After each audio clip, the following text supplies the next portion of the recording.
व्रत पर्व उत्सव अंक में भारतीय संस्कृति के मुख्य पर्व उत्सव एवं व्रत।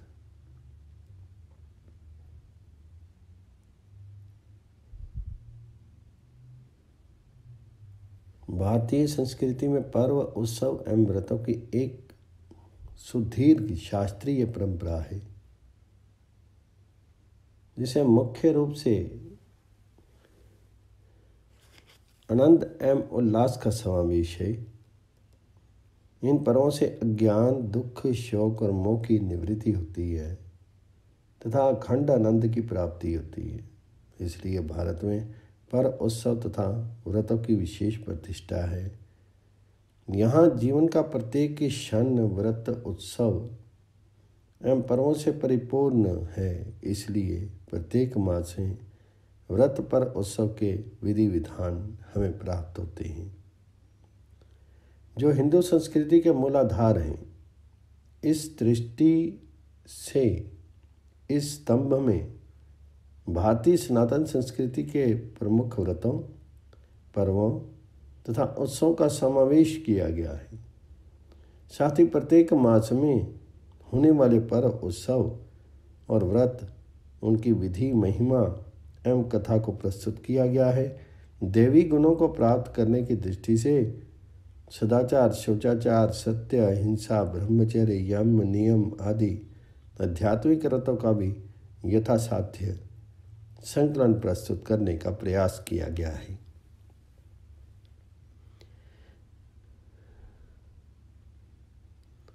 व्रतानां सत्यम उत्तमम्।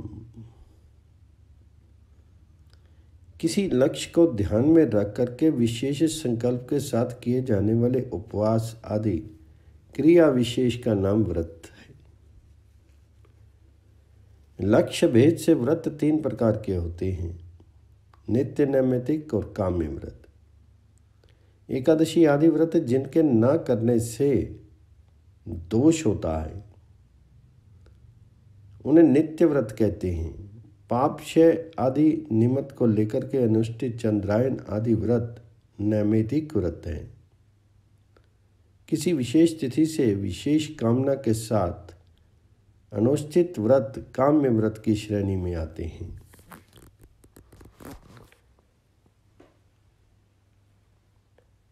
अवैधव्य कामना से ज्येष्ठ मास के कृष्ण पक्ष में चतुर्दशी तिथि का अनुष्ठित सावित्री व्रत, इसके अतिरिक्त अहिंसा, सत्य, अस्तेय आदि कुछ मानसिक व्रत भी हैं। कायिक व्रतों में पूर्ण अथवा आंशिक रूप से उपवास आदि क्रियाओं की प्रधानता होती है, किंतु मानसिक व्रतों में मन की प्रवृत्तियों को नियंत्रित करके अंतःकरण चतुष्टय का परिष्कार अभिष्ट होता है। व्रत एक प्रकार का धार्मिक अनुष्ठान और शारीरिक अथवा मानसिक तप है। अतः सभी व्रतों में अनुशासन एवं संयम अनिवार्य होता है। किसी व्रत में दीक्षित व्यक्ति के मन में श्रद्धा का भाव जागृत होता है और अविचल श्रद्धा से सत्य स्वरूप परमेश्वर की प्राप्ति होती है। ईश्वर सत्य स्वरूप है और सत्य ईश्वर का भाव विग्रह है। अतः मन, वाणी और कर्म में सत्य को प्रतिष्ठित करना, विचार आचरण में सत्य को धारण करना सर्वोपरि व्रत है। मनुष्य में ब्राह्मण, प्रकाशमान नक्षत्रों में सूर्य, शीर में सिर और व्रतों में सत्य व्रत सर्वोत्तम है। श्रीमद् भागवत में एक प्रसंग आया है। कंस के कारागार में बंद देवकी के गर्भ में जब भगवान जी ने प्रवेश किया तो भगवान शंकर और ब्रह्मा जी कंस के कारागार में आए। उनके साथ समस्त देवता और नारद आदि ऋषिगण भी थे। उन लोगों ने भगवान श्री हरि की इस प्रकार स्तुति की: प्रभु, आप सत्य संकल्प हैं। सत्य ही आपकी प्राप्ति का श्रेष्ठ साधन है। सृष्टि के पूर्व, प्रलय के पश्चात और संसार की स्थिति के समय, इन तीनों अवस्थाओं में आप सत्य हैं। पृथ्वी, जल, तेज, वायु और आकाश, इन 5 दृश्यमान सत्यों में के आप ही कारण हैं और उनमें आप अंतर्यामी रूप से विराजमान भी हैं। आप ही मधुरवाणी और समदर्शन के प्रवर्तक हैं। भगवान, आप तो बस सत्य स्वरूप ही हैं। हम सब आपके शरणागत हैं। भगवान के इस सत्य स्वरूप की जनमानस में प्रतिष्ठित करने के उद्देश्य से श्री सत्यनारायण व्रत कथा का उल्लेख पुराणों में हुआ है।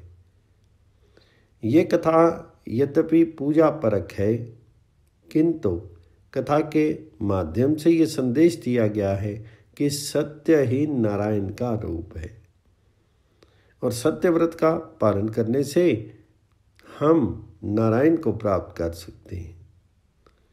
कथा में साधु वणिक, शतानंद ब्राह्मण तथा उल्कामुख और तुंग ध्वज राजाओं का दृष्टांत देकर के हमें सत्यव्रत के पालन की प्रेरणा दी गई है। सत्यव्रत का एक रूप सत्याग्रह है। श्री भगवान जी को धार्मिक सत्याग्रह अत्यंत प्रिय है। अनीति और अत्याचार के विरुद्ध सत्याग्रह कर कई भक्तों ने भगवान जी की सहायता और कृपा प्राप्त की। अपने पिता, भाई अथवा राजा के विरुद्ध कोई सत्यनिष्ठ व्यक्ति यदि सत्याग्रह करता है तो भगवान उसकी रक्षा करते हैं। ऐसे सत्य पथ आरूढ़ व्यक्ति की हानि कोई नहीं कर सकता है। भक्त प्रवर प्रहलाद ने अपने पिता के अत्याचार का विरोध सत्याग्रह द्वारा ही किया। उसी प्रकार वसुदेव देवकी ने कंस के कारागार में रहकर के सत्यव्रत का पालन करते हुए अनेक कष्ट सहे। फलस्वरूप उन्हें भगवान जी की प्राप्ति हुई। अन्य व्रतों की भांति सत्यव्रत के संबंध में भी कुछ विधि निषेध शास्त्रों द्वारा निर्धारित, जिनका पालन आवश्यक है। सामान्यतः सत्यव्रत का अर्थ सत्य भाषण माना जाता है, किंतु सत्य बोलना सत्यव्रत का एक प्रधान अंग है। वास्ता मनसा वाचा कर्मणा, सत्य को अपने विचार एवं आचरण में धारण करना पूर्ण सत्यव्रत है। सत्य बोलना चाहिए, प्रिय बोलना चाहिए, किंतु अप्रिय सत्य बोलना वर्जित है।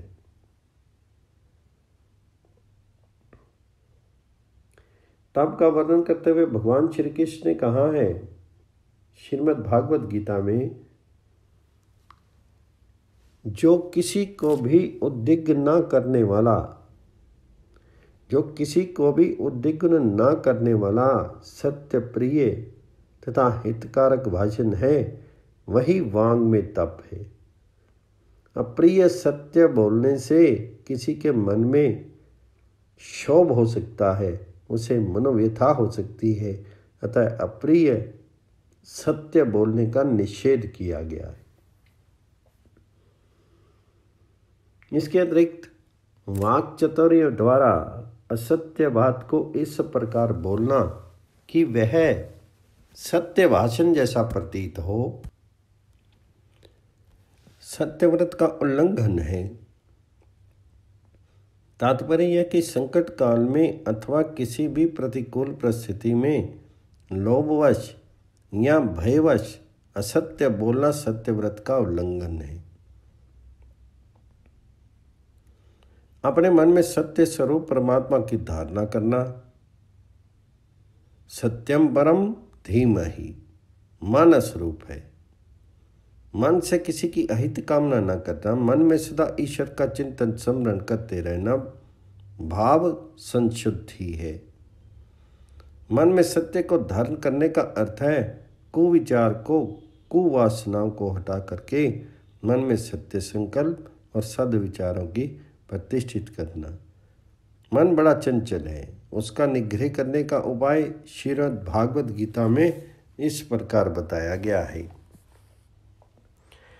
ये अस्थिर और चंचल मन जहाँ जहाँ विषयों में विचरण करता है वहाँ से हटा करके इसको एक परमात्मा में ही लगाएं। तात्पर्य यह है कि हम सत्य स्वरूप परमात्मा को अपने मन में धारण करें। हमारे सभी कर्मों का समारंभ मन में ही संकल्प के रूप में होता है। हमारे सभी शुभ शुभ कर्मों का कारण मन है। मन के परिष्कृत और शुद्ध हो जाने से, मन में सत्य को प्रतिष्ठित करने से हमारे सभी कर्मों में सत्य निष्ठा प्रकट होती। हमारे कर्मों में दया, उदारता और परोपकार जैसे सद्गुणों का सदा समावेश हो जाएगा। हमारे सभी कर्म ईश्वर प्रीत्यर्थ होंगे। सत्यनिष्ठा संपूर्ण धर्म है। इसके समान दूसरा कोई धर्म नहीं है। श्री रामचरितमानस में गोस्वामी जी ने लिखा है, धर्म न दूसर सत्य समाना, आगम निगम पुराण बखाना। इस धर्म निष्ठा रूप सत्यव्रत के पालन से सत्य स्वरूप भगवान जी की प्राप्ति सहज ही हो जाती है। अतः सत्यव्रत को जीवन में प्रतिष्ठित करने का प्राणपण से प्रयत्न करना चाहिए।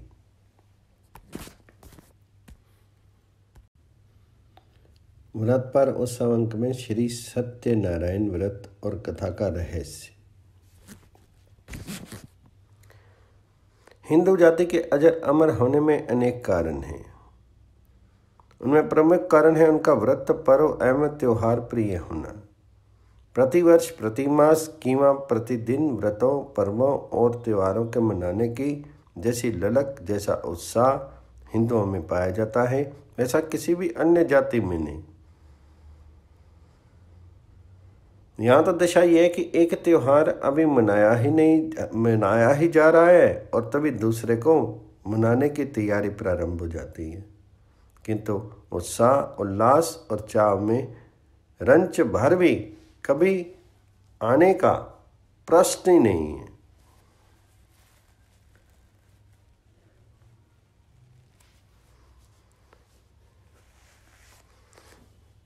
श्रुति वचन के अनुसार प्राणी मात्र आनंद रूप परमात्मा से उत्पन्न हुए हैं, आनंद में रहते हैं और अंततः आनंद में ही विलीन हो जाते हैं।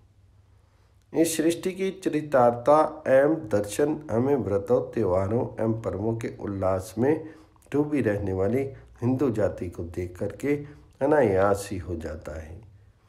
यूँ तो वर्ष भर में मनाए जाने वाले व्रतों, पर्वों तथा त्योहारों की लंबी श्रृंखला है, क्योंकि हमारा कोई भी मास, कोई भी तिथि अथवा कोई भी वार ऐसा नहीं है जिस दिन किसी व्रत, किसी पर्व या किसी त्योहार को मनाने का विधान ना हो। पूर्णिमा, अमावस्या जैसी कई तिथियां तो ऐसी हैं जिस दिन अनेक व्रतों, पर्वों एवं त्योहारों का संगम हो जाता है। पूर्णिमा को सौभाग्यवती महिलाएं अपने सौभाग्य की अभिवृद्धि के लिए व्रत रखती हैं और सायंकाल पूर्ण चंद्र को अर्घ्य समर्पित करके व्रत की पालना करती हैं। इसके अतिरिक्त व्यास पूर्णिमा, उपाक्रम एवं रक्षाबंधन, महालय आरंभ, शरद पूर्णिमा, बुद्ध पूर्णिमा और होली जैसे त्योहारों का संबंध भी इस तिथि के साथ है। परंतु एक कार्य ऐसा है जो इस दिन सारे विश्व में जहाँ जहाँ हिंदू सनातन धर्म निवास करते हैं वहाँ पूरी निष्ठा एवं सम्मान के साथ संपन्न किया जाता है। वह श्री सत्यनारायण व्रत कथा का अनुष्ठान। इस संबंध में यदि सर्वेक्षण किया जाए तो आंकड़े देखकर हमें सुखद आश्चर्य होगा कि लगभग 25% से अधिक हिंदू परिवार प्राय पूर्णिमा के दिन श्री सत्यनारायण व्रत कथा का श्रद्धापूर्वक श्रवण करते हैं और इस अनुष्ठान को बंधु बांधवों सहित उत्सव की भांति मना करके स्वयं को गौरवान्वित अनुभव करते हैं। क्या है श्री सत्यनारायण व्रत और क्या है उसकी कथा का तात्पर्य, इस विषय पर संक्षिप्त विवेचन प्रस्तुत निबंध में किया जा रहा है। वेद आदि शास्त्रों में सत्य की महिमा का गान करने वाले अग्नि विस्तृत वचन उपलब्ध हैं। मनवादी धर्मशास्त्रकारों ने यद्यपि मनुष्य मात्र के लिए आचरणीय सामान्य धर्मों में सत्य को सुप्रतिष्ठित किया है, तथापि उपनिषदों में धर्मचर इतना ही कहकर के ऋषि संतुष्ट नहीं हुए। उन्होंने सत्यम वदम कहकर के व्यवहार में सत्य की अनिवार्यता उपयोगिता के अभिप्राय से सत्य का पृथक निर्देश करना आवश्यक समझा। महर्षि वेदव्यास ने विभिन्न पुराणों में सत्यान्नस्ति परो धर्मा सत्ये सर्वं प्रतिष्ठितम् सत्येन लोकान् जयति नास्ति सत्यात् परम तप इत्यादि वचनों द्वारा पदे पदे सत्य की महिमा का प्रख्यापन किया है। स्थावर जंघात्मक इस नानाविध भूत सृष्टि में भगवान श्रीमन नारायण ही एकमात्र सत्य हैं। शेष समस्त प्रपंच नाम रूपात्मक होने से मिथ्याकल्प है। सकल शास्त्र अनुमोदित इस सिद्धांत के अनुसार ही ब्रह्मा आदि देवता गर्भ स्तुति के समय भगवान श्री कृष्ण की सत्य रूप में वंदना करते हैं। अर्थात हे प्रभु, आप सत्य संकल्प हैं। सत्य ही आपकी प्राप्ति का श्रेष्ठ साधन है। सृष्टि के पूर्व, प्रलय के पश्चात और संसार की स्थिति के समय इस असत्य अवस्थाओं में भी आप सत्य हैं। पृथ्वी, जल, तेज, वायु और आकाश, इन 5 दृश्यमान सत्यों के आप ही कारण हैं और उसमें अंतर्यामी रूप से विराजमान भी आप हैं। आप ही मधुरवाणी और समदर्शन के प्रतीक हैं। आप इस दृश्यमान जगत के परमार्थ रूप हैं। हे भगवान, आप तो साक्षात सत्य स्वरूपी हैं। हम सब आपकी शरण में हैं। नारायण शब्द का व्युत्पत्ति लभ्य अर्थ भी तो इसी रहस्य की ओर संकेत करने वाला है। नार अर्थात पंचमहाभूत, उसमें ऐन अर्थात सत्य स्वरूप से अवस्थित रहने वाले भगवान नारायण। अतः सत्य और नारायण परस्पर अभिन्न हैं। दोनों में एकात्म्य संबंध होने के कारण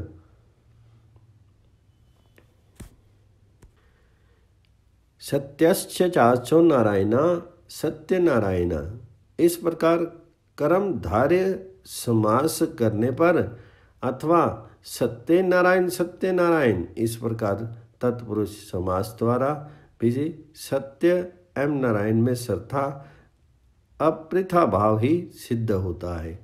इसका फलितार्थ यह है कि मनुष्य अपने जीवन व्यवहार में यदि सत्य को सुप्रतिष्ठित करता है तो वह अर्थांतर में अपने भीतर भगवत गुणों का आघान करता है। इसके विपरीत सत्य से दूर रहने वाला व्यक्ति भगवदीय गुणों से हीन होने के कारण तामस स्वभाव वाला हो जाता है।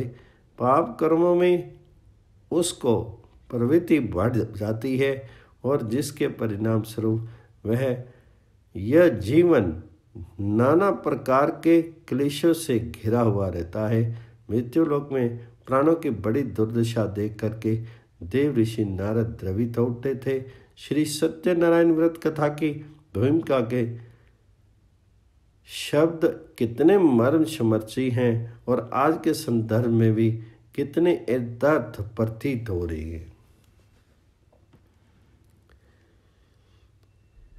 यहाँ जनान सर्वान तथा आगे के श्लोक में भी मृत्युलोके जना सर्वे नाना क्लेश समन्विता सर्वजना कहना महत्वपूर्ण है, जिसका अभिप्राय है कि इस मृत्युलोक में देव ऋषि नारद को एक भी प्राणी ऐसा दृष्टिगोचर नहीं हुआ जो सर्वथा क्लेश मुक्त हो।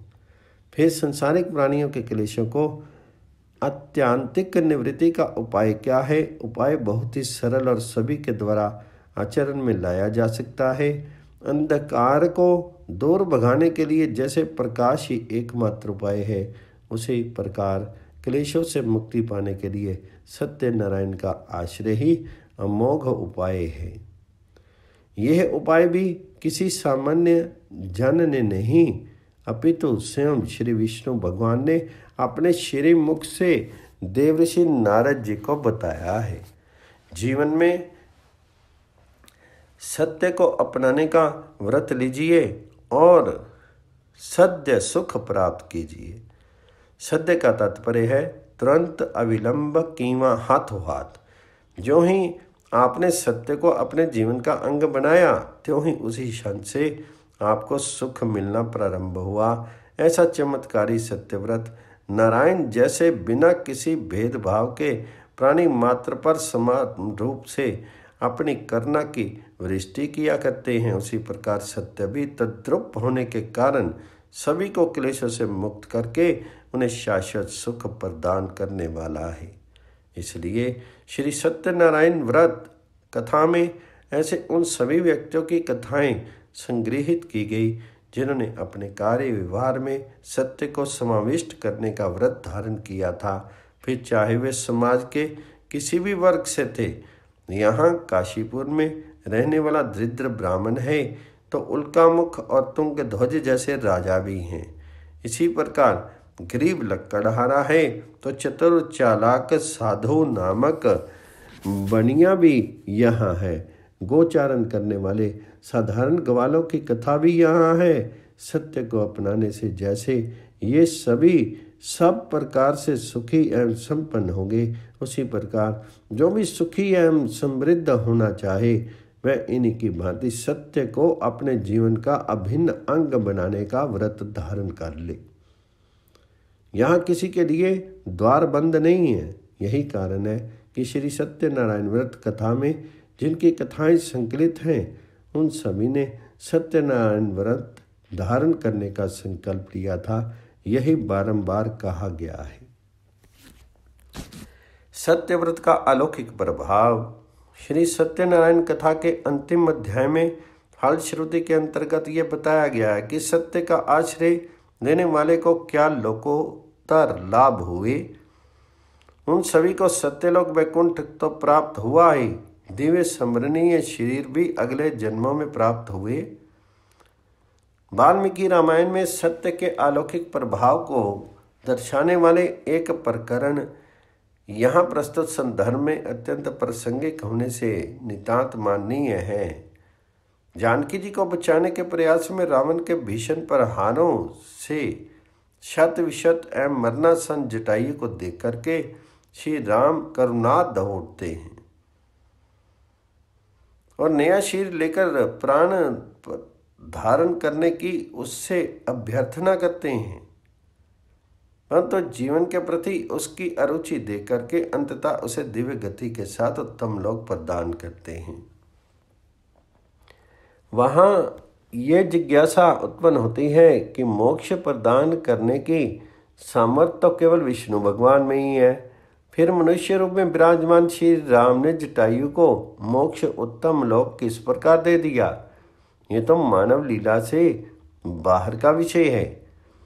इस जिज्ञासा का समाधान पूर्व आचार्य इस प्रकार करते हैं कि श्री राम के मानवीय गुणों में सत्य सर्वोपरि था और सत्यव्रत का पालन करने वाले व्यक्ति के लिए समस्त लोकों पर विजय पा लेना अतीव सहज हो जाता है। इसलिए श्री राम ने विष्णु होने के कारण से नहीं, अपितु मनुष्य को देवोपम बना देने वाले अपने सत्य रूपी सद्गुण के आधार पर जटायु को मोक्ष प्रदान किया। श्री राम के मनुष्योचित गुणों का वर्णन इस प्रकार किया गया है।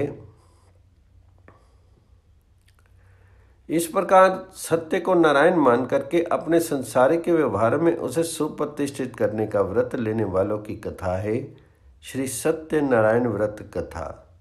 सत्य को अपनाने के लिए किसी मुहूर्त शोधन की भी आवश्यकता नहीं है। कभी भी किसी भी दिन से ये शुभ कार्य किया जा सकता है।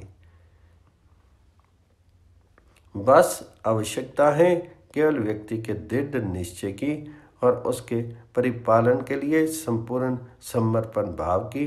इधर आपने सत्य को अंगीकार किया और उधर उसी पल से सुख और समृद्धि की वर्षा आप पर प्रारंभ हुई।